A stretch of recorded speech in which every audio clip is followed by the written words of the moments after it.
దేవుని నామమునకు స్తోత్రములు. ఈనాటి ధ్యానాంశము యోబు గ్రంథ ప్రాముఖ్యత, పద్య రచన, సరళ భాషలో 37వ పద్యము, 4, 5, 15 అధ్యాయములలో నుండి.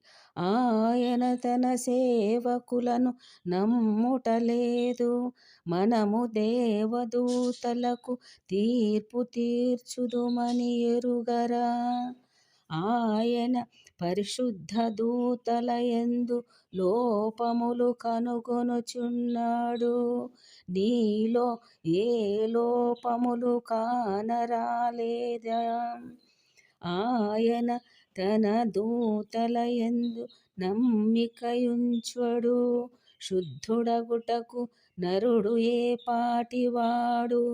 నీవు పరిశుద్ధ దూతలలో ఎవని తట్టు తిరుగుదువు? అనేకులకు నీవే బుద్ధి నేర్పువాడవు.